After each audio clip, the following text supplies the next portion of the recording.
professional লাইফে প্রথম introduction এই মুহূর্তটা যে কতটা ইম্পর্ট্যান্ট তা তো আমরা সবাই জানি তাই না কিন্তু কিভাবে ওই প্রথম কয়েক সেকেন্ডেই একটা পজিটিভ ইমপ্রেশন তৈরি করা যায় আজ আমরা ঠিক এই জিনিসটারই একটা ব্লুপ্রিন্ট দেখে নেব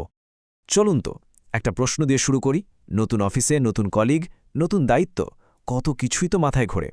কিন্তু একটা মোমেন্ট আছে যেটা প্রায় সবার জন্যই বেশ স্ট্রেসফুল হয় কি বলুন তো সেটা একদম ওই যে প্রথমবার সবার সামনে দাঁড়িয়ে হ্যালো বলাটা উফ ওই মুহূর্তের চাপটা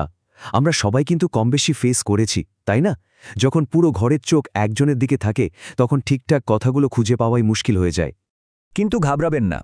এই বিশাল চাপের কিন্তু একটা দারুণ সহজ সমাধান আছে আজ আমরা একটা সিম্পল টেক্সটকে ব্যবচ্ছেদ করব যেটা আসলে একটা শক্তিশালী ব্লুপ্রিন্ট যে কোনো নতুন পরিবেশে নিজেকে সফলভাবে তুলে ধরার জন্য এটা একেবারে পারফেক্ট এই যে ইন্ট্রোডাকশনটা দেখছেন এটাকে শুধু একটা স্ক্রিপ্ট ভাবলে কিন্তু বিরাট ভুল হবে এটা আসলে খুব ভেবে চিনতে বানানো একটা ফর্মুলা যা সাইকোলজিক্যালি ডিজাইনড করা এর প্রত্যেকটা শব্দ প্রত্যেকটা বাক্যর একটা নির্দিষ্ট কারণ আছে তাহলে চলুন এর গভীরে ঢোকা যাক এটা কিন্তু শুধু কয়েকটা সাজানো বাক্য না বরং এটা একটা স্ট্র্যাটেজিক ফর্মুলা যার চারটে পার্ট আছে চলুন এর ম্যাজিকটা একটু ভেঙে দেখি যে এটা কীভাবে কাজ করে তো ফর্মুলার একদম প্রথম কার্যকরী অংশটা হলো নিজের প্রফেশনাল পাস্ট বা অতীতটাকে তুলে ধরা মানে হ্যালো বলার ঠিক পরেই এই পার্টটা আসে কারণটা খুব সিম্পল টিমের লোকেরা প্রথমেই জানতে চায় এই নতুন মানুষটা কে আর সে টিমে কি নিয়ে আসছে এটাই আপনার ক্রেডিবিলিটির ভিত করে দেয় একবার ভেবে দেখুন তো এই একটা লাইনের মধ্যে কত কিছু লুকিয়ে আছে এটা কিন্তু শুধু একটা তথ্য না এটা আপনার প্রফেশনাল আইডেন্টিটির একটা ঝলক এটা যেন চুপিসারে বলে দেয় আমি এই কাজের জন্য তৈরি দেখুন এই একটা বাক্য কিন্তু দুটো অসাধারণ কাজ করে ফেলে এক এটা আপনার অভিজ্ঞতার সামনে এনে সাথে সাথেই একটা ক্রেডিবিলিটি তৈরি করে আর দুই এটা আপনার কলিগদের বুঝতে সাহায্য করে যে আপনি ঠিক কী ধরনের কাজ করে এসেছেন ফলে আপনার সাথে কাজ করার একটা কনটেক্সট তারা পেয়ে যায়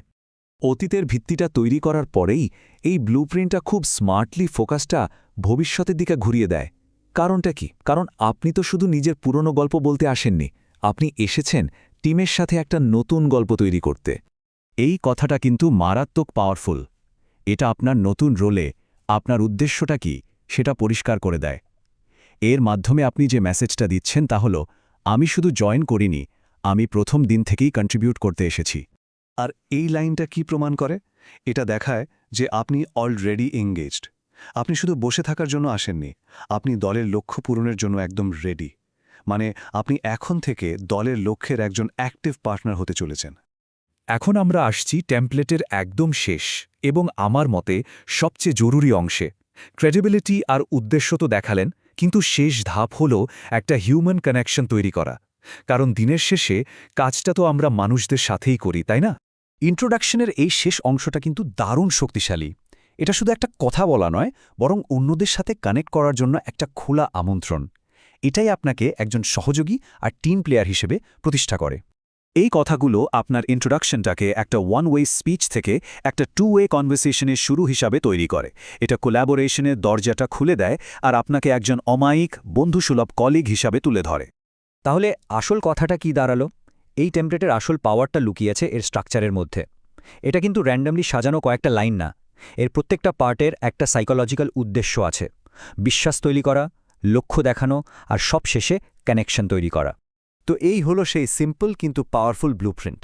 ১ সম্ভাষণ আর নিজের রোল ২ আপনার প্রাসঙ্গিক অতীত ৩ সবার সাথে মিলে ভবিষ্যৎ আর ৪ কানেক্ট করার জন্য একটা খোলা আমন্ত্রণ এই ৪টে স্টেপ মিলেই একটা কমপ্লিট আর ইম্প্যাক্টফুল ইন্ট্রোডাকশন তৈরি হয় আর এটাই আমাদের একটা বড় জিনিস শেখায় আসলে এফেক্টিভ কমিউনিকেশন মানেই হলো খুব স্মার্টলি নিজের প্রফেশনাল কোয়ালিটিগুলো সিগন্যাল দেওয়া আর এই টেমপ্লেটটা ঠিক এই কাজটাই করে খুব কম কথায় কিন্তু তার প্রভাব অনেক বেশি যাওয়ার আগে একটা প্রশ্ন রেখে যাই আচ্ছা এটা কি শুধু একটা ভালো ইন্ট্রোডাকশন দেওয়ার ব্লুপ্রিন্ট নাকি যে কোনো প্রফেশনাল রিলেশনশিপ আর কানেকশন তৈরি করার একটা ফান্ডামেন্টাল ব্লুপ্রিন্ট একটু ভেবে দেখবেন